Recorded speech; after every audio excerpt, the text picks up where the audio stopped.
100 साल पुराना इतिहास है गीता प्रेस का। एक ऐसा प्रेस जिसने पिछले 100 साल में करोड़ों धार्मिक पुस्तकों का प्रकाशन किया है। एक ऐसा प्रेस जिसने अकेले 17 करोड़, आप सोच करके देखें, श्रीमद् भागवत गीता का प्रकाशन किया। एक ऐसा प्रेस जो देश ही नहीं, एशिया ही नहीं, बल्कि जिसकी गिनती दुनिया के सबसे बड़े प्रेस में होती है। एक ऐसा प्रेस जहां पर छपाई का काम करने से पहले, पब्लिशिंग का काम करने से पहले, जहां पर दफ्तर के अंदर जाने से पहले जो कर्मचारी हैं वो जूता और चप्पल उतार करके जाया करते हैं।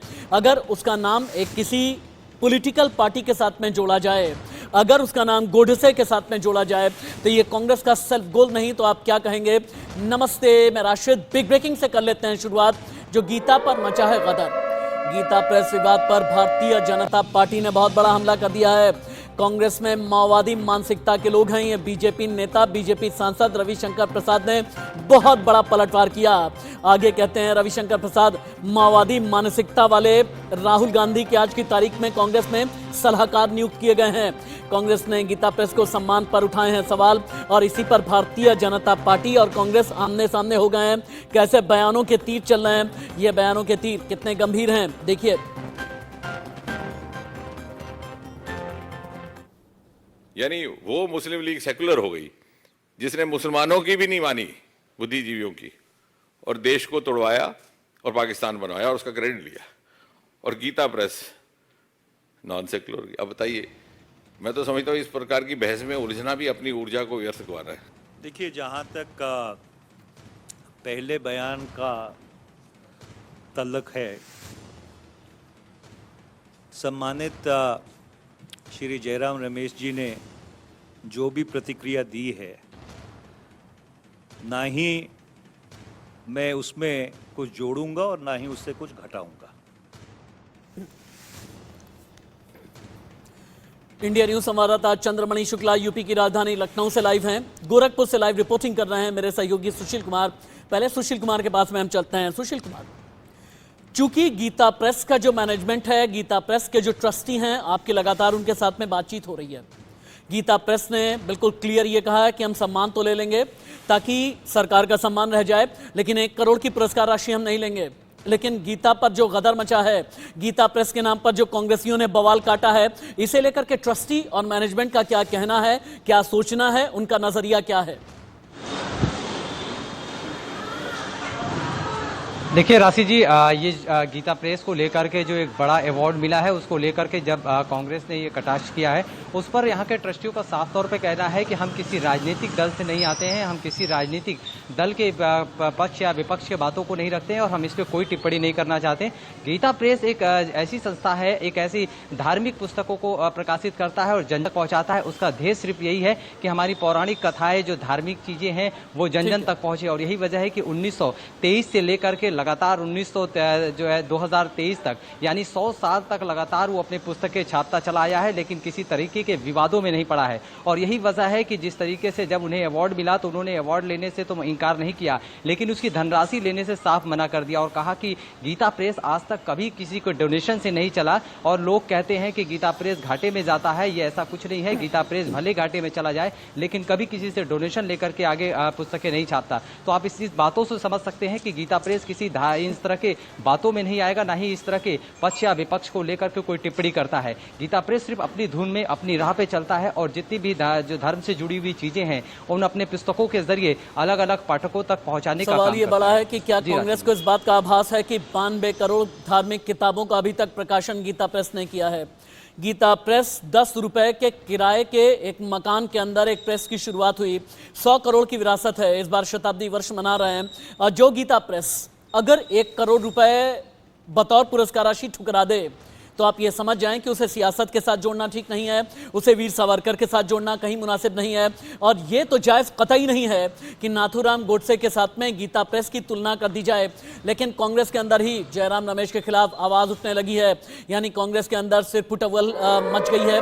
गीता प्रेस पर हुए विवाद के बाद कांग्रेस के बड़े नेता हैं, प्रवक्ता हैं आचार्य प्रमोद कृष्णन ने कांग्रेसी नेताओं को लताड़ लगाई है। भरपाई करने में सदियां गुजर जाएंगी जो गलतियां कांग्रेस कर रही है, आचार्य प्रमोद कृष्णन का कहना है। कुछ नेता बीजेपी के काम को आसान करने में लगे हैं। गीता प्रेस विवाद पर गुस्से में हैं आचार्य प्रमोद कृष्णम। कैसे किया है अपने ही कांग्रेसी नेताओं पर अटैक, देखिए और सुनिए।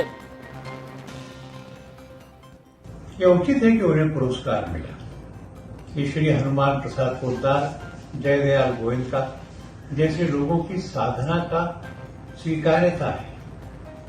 पर मुझे दुख है कि कांग्रेस अभी तक कॉलोनियल मानसिकता से मुक्त नहीं हुई। कितना विद्रूप बयान है। गीता प्रेस के खिलाफ कुछ भी कहना वो हिंदुओं की भावनाओं को आहत करने जैसा है। ये ठीक नहीं है और मुझे नहीं लगता कि जिम्मेदार पदों पर बैठे हुए नेताओं को इस तरह की बयानबाजी करनी चाहिए। ये पूरी तरह से एक समझा जाए कि नाथूराम गोडसे उनका सम्मान है और उनको ये अवार्ड दिया गया है। ये अत्यंत दुर्भाग्यपूर्ण है। बात तो बहुत कुछ करती हैं, मोदी जी भी करते हैं, गांधी जी के बारे में नमन करते हैं, लेकिन इस तरह की हरकतें, इस तरह की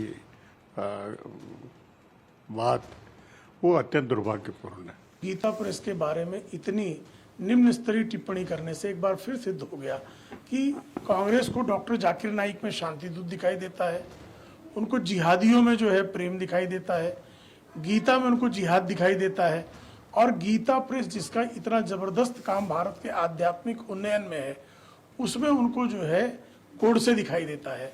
यह साफ तौर पर भारत की भारतीय आध्यात्मिक परंपरा पर प्रहार है और कांग्रेस के हिंदू द्रोह का यह विकृत उदाहरण है।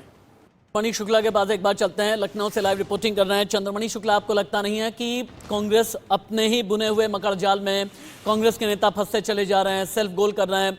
कभी जब नीच वाला बयान देते हैं प्रधानमंत्री को लेकर के तब सेल्फ गोल हो जाता है, जब चाय वाला बयान देते हैं तब सेल्फ गोल हो जाता है, गीता प्रेस को लेकर के बयान दे रहे हैं तब सेल्फ गोल हो जा रहा है। आईना दिखाने वाले कौन? अपने ही कांग्रेसी नेता। आईना दिखाने वाले कौन? आचार्य प्रमोद कृष्णम। क्या कांग्रेस के लिए वो स्थिति बन गई है कि ना निगलते बने ना उगलते बने?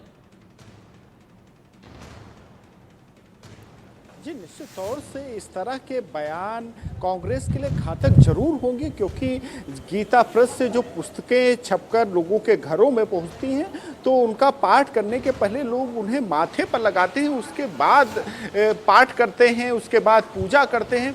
और जो धार्मिक जुड़ाव है इस देश में लोगों का, वो गीता प्रेस के माध्यम से ही ऐसा कहा जा सकता है, क्योंकि बहुत सी पुस्तकें, धार्मिक पुस्तकें हैं जो गीता प्रेस के माध्यम से ही लोगों तक पहुंचती हैं और लोगों का विश्वास भी है गीता प्रेस के पर, और उसी की छपी हुई पुस्तकों को वो खरीदना बेहतर समझते हैं। तो इसी को लेकर कांग्रेस ने अगर बयान दिया है तो निश्चित तौर से उसके लिए घातक होगा। और जो भाजपा चाहती है कि कांग्रेस की हिंदू विरोधी छवि के तौर पर वो प्रस्तुत करती है, और तो वैसा ही कांग्रेस के नेता कर रहे हैं। वहीं अगर बात करें मुख्यमंत्री की, तो मुख्यमंत्री ने साफ तौर से कांग्रेस की इस मुद्दे पर निंदा की है और उन्होंने कड़े शब्दों में बयान दिया है। आगे मुख्यमंत्री ने जो बयान दिया वो भी हम दिखाएंगे। चंद्रमणि शुक्ला भी रहे और गोरखपुर से सुशील कुमार भी रिपोर्टिंग कर रहे हैं।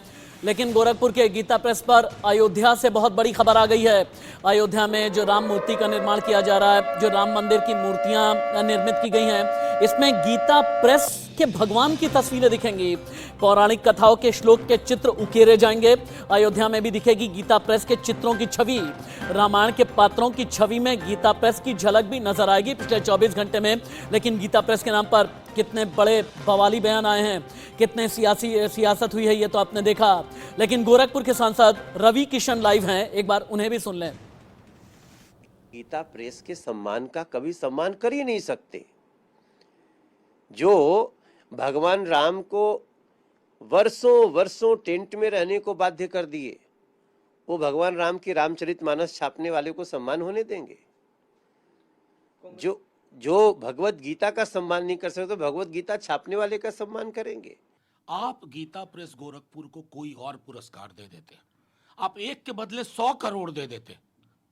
आपके पास बहुत तरीके हैं देने के, बहुत सारे मित्र लोग हैं आपके, लेकिन गांधी के धर्म की जो अवधारणा थी वो गीता प्रेस की अवधारणा से मेल नहीं खाती।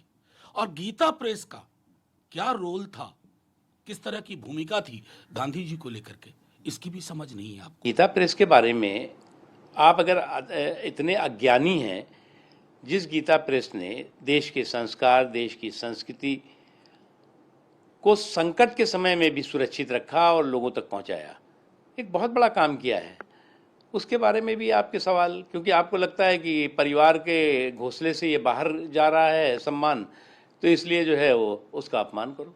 जयराम रमेश जी, आप और आपके जितने भी कांग्रेसी जो आप लोग कूटनीति की राजनीति करते हैं, आपको इटली से लेकर लंदन और वेस्टर्न कल्चर्स ज्यादा बेटर पसंद है। आप लोग शायद पाकिस्तानी शब्दों और पाकिस्तान को हमेशा लुभाने के लिए उनके वोट बैंक की जो राजनीति करते हैं, आप लोगों को शर्म आनी चाहिए।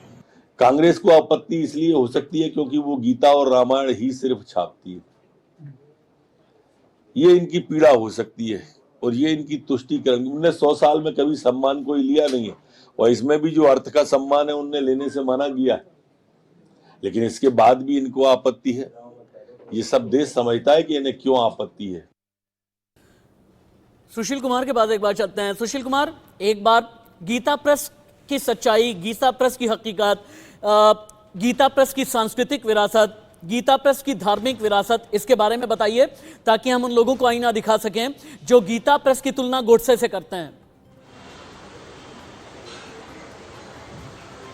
देखिए राशिद जी, बिल्कुल ठीक सवाल किया आपने, चूंकि गीता प्रेस एक ऐसा नाम है जो लोगों के दिलों में बसता है। गीता प्रेस का मतलब धार्मिक, गीता प्रेस का मतलब जो धर्म से जुड़ी हुई चीज़ें हैं, यानी जो हमारी पौराणिक कथाएं हैं, वो उन किताबों के जरिए उन तमाम लोगों तक पहुंचना और वो लोग पढ़ करके उसको अपने अंदर उन चीज़ों को जो है जागृत करने की कोशिश करते हैं, उसके पदचिन्हों पे चलने की कोशिश करते हैं। और यही वजह है कि 1923 से जब लगातार अस्तित्व में आया गीता प्रेस और 1927 से कल्याण पुस्तक छापने का लगा, तो आप समझिए कि सुशील कुमार, आपकी मैं एक रिपोर्ट दिखाता हूं। गीता प्रेस को जो नहीं जानते एक बार देख लें, 100 साल में गीता प्रेस ने क्या क्या किया है, एक बार ये भी देख लें। और ये लोग जान लें जो गीता प्रेस पर सवाल उठा रहे हैं कि गीता प्रेस की विरासत, गीता प्रेस का इतिहास तब का है जब भारतीय जनता पार्टी अस्तित्व में नहीं थी। 100 साल पहले 1923 से लेकर के 2023 तक गीता प्रेस को जानिए। गोरखपुर से सुशील की लाइव रिपोर्ट। गीता प्रेस को जब ये अवार्ड मिला तो गीता प्रेस के ट्रस्टियों ने फैसला किया कि हम किसी से जो है अवार्ड नहीं लेते हैं, लेकिन चूंकि वो प्रधानमंत्री का अवार्ड है, सम्मान है, तो हम सम्मान जरूर लेंगे, लेकिन सम्मान के साथ जो सम्मान राशि है 1 करोड़ की वो नहीं लेंगे। इसको लेने से गीता प्रेस ने मना कर दिया है, लेकिन सम्मान जरूर लेगा क्योंकि ये देश के प्रधानमंत्री नरेंद्र मोदी के उस टीम के द्वारा चयनित किया हुआ सम्मान है और ये सम्मान है गीता प्रेस के और गोरखपुर के साथ साथ आसपास के सभी लोगों के लिए। तो वो धनराशि भले नहीं लेगा लेकिन सम्मान जरूर लेगा। तो ऐसे में इसको लेकर के एक बड़ी उपलब्धि गीता प्रेस के खाते में आई है जब गीता प्रेस को गांधी जो है शांति अवार्ड मिला है। और यहाँ का मान्यता ये भी है, यहाँ के लोगों की माने, जो ट्रस्टी हैं उनकी माने, तो गांधी जी से ये गोरखपुर का जो गीता प्रेस है वो पुराना नाता है, भाई जी के साथ का पुराना नाता है। गांधी जी ने कहा था और 2 शब्द कल्याण को और लेकर के और गीता प्रेस को लेकर कहा था कि हम किसी भी तरह के विज्ञापन को नहीं छापेंगे, किसी तरह की समीक्षा नहीं करेंगे। और उसी 2 मूल मंत्रों को लेकर लगातार गीता प्रेस आगे बढ़ रहा था और आज उसे इतनी बड़ी ख्याति हासिल हुई है जब उसे गांधी शांति अवार्ड मिल रहा है। क्या आप जानना चाहेंगे ना गीता प्रेस काम कैसे करता है? इस पर भी लाइव एंड एक्सक्लूसिव रिपोर्ट। पर जो आप देखेंगे कानपुर, अयोध्या, बांदा, मऊ, अलीगढ़, गोंडा जैसे तमाम अलग अलग, मेरठ जैसे तमाम अलग अलग जो शहर हैं उन शहरों में ये पूरी तरीके से राष्ट्रीय डाक के जरिए उन्हें भेजा जा रहा है। और कल्याण के जो कह सकते हैं उसको पढ़ने वाले लोग हैं, उन्हें चाहने वाले जो लोग हैं, वो इन पुस्तक का इंतजार करते हैं हर महीने और साल में एक बार पूरी बड़ी किताब और उसके बाद से एक एक जो हर मंथ है अलग अलग उसके जो किताब है वो आते हैं और उसके बाद उन्हें डिस्पैच किया जाता है। किस तरह का ये जो पुस्तक है ये यहाँ से पूरी तरह से डिस्पैच होकर के उन तक पहुँचता है और कितने अलग अलग महीनों में ये पुस्तक जाती है? प्रत्येक महीने में किताबें, पहले तो जनवरी का बेसांग होता है, फिर फरवरी से लेकर के दिसंबर तक प्रत्येक महीना इन लोगों को पत्रिका यहाँ से राष्ट्रीय डाक से, साधारण डाक से भेजी जाती है। कौन सी पत्रिका है? एक कल्याण का पत्रिका है, मासिक पत्रिका कहा जाता है इसको। हाँ, क्या रहता है इसमें, लोग इतना पसंद करते हैं? इसमें है बहुत चीज़ें, भगवान से भजन से लेकर भगवान का नाम जप से लेकर के और भी जीवन में कैसे रहना चाहिए, जीवन के मार्गदर्शन कराने वाली पुस्तक है। क्या आप जानते हैं, क्या वो लोग जानते हैं जो गीता प्रेस पर सवाल उठा रहे हैं कि 100 साल में गीता प्रेस ने कभी विज्ञापन नहीं लिया? क्या वो लोग ये जानते हैं कि गीता प्रेस ने कभी पुरस्कार की राशि लाखों क्या करोड़ों तक में नहीं ली? देवी दयाल ट्रस्टी हैं गीता प्रेस के, लाइव है मेरे साथ में। एक बात सुनिए कि गीता प्रेस अपने संस्कार, अपने आदर्श बचा के, बना के और अपनी संस्कृति को कैसे आगे बढ़ाते हुए काम करता है। गोरखपुर से लेकर के अयोध्या तक, प्रयागराज से लेकर के लखनऊ तक, और लखनऊ से लेकर दिल्ली तक, और दिल्ली से लेकर के पूरे एशिया, पूरे विदेश में गीता प्रेस की आवाज़ क्या है, एक बार सुने। ये हमारे ट्रस्ट बोर्ड का निर्णय है। ट्रस्ट बोर्ड जिस रूप में भी इसे निर्णय करेगा उसके लिए सभी लोग साथ रहेंगे। और चूंकि गीता प्रेस शुरू से ही इसी आधार पर चलती रही है कि डोनेशन स्वीकार नहीं करती है, और चूंकि ये हमारे प्रधानमंत्री जी के द्वारा दिया गया एक विशेष पुरस्कार है, इसलिए इस सम्मान को हम लोग ग्रहण करेंगे। लेकिन इसको किस रूप में करेंगे ये हमारे ट्रस्ट बोर्ड का निर्णय है। जिस रूप में भी ट्रस्ट बोर्ड निर्णित करेगा उसे आगे बढ़ाया जाएगा। यानी आपको सम्मान स्वीकार करेंगे, लेकिन सम्मान स्वीकार करेंगे ही। इसके बाद की बात जो है वो अभी हमारा ट्रस्ट बोर्ड निर्णित करेगा। वहीं यूपी के सीएम योगी आदित्यनाथ ने भी कांग्रेस को दिखाया है आईना, और आईना दिखाते हुए किस तरीके से मौसमी हिंदू बनने वाले लोगों को के लिए हुंकार भरी है यूपी के सीएम योगी आदित्यनाथ ने, और विपक्ष पर वार भी किया है। देखिए और सुनिए। जिन लोगों को अपनी विरासत पर गौरव की अनुभूति नहीं होता, जो लोग अपने आप को एक्सीडेंटल हिंदू कहते थे, उनके वर्तमान वंशज भी गीता प्रेस को मिले इस सम्मान को नहीं पचा पा रहे हैं। यानी उनको लगता है कि गीता प्रेस को इस सम्मान क्यों दे दिया गया, क्योंकि गीता प्रेस को मिला यह सम्मान सनातन हिंदू धर्म के प्रति अनुराग रखने वाले दुनिया के 100 करोड़ हिंदुओं का सम्मान है, और इसको आज कांग्रेस बचा नहीं पा रही है। कल कांग्रेस के प्रवक्ता के बयान को मैं देख रहा था और मुझे बड़ी निराशा हो रही थी कि जो कांग्रेस अपने आप को देश के सबसे पुराने दल के रूप में स्थापित करने की बात करती है, उस कांग्रेस के लोग भारत की विरासत के प्रति इतना गंदा रवैया रखते हो, इससे बड़ी निर्लज्जता की बात दूसरी नहीं हो सकती है।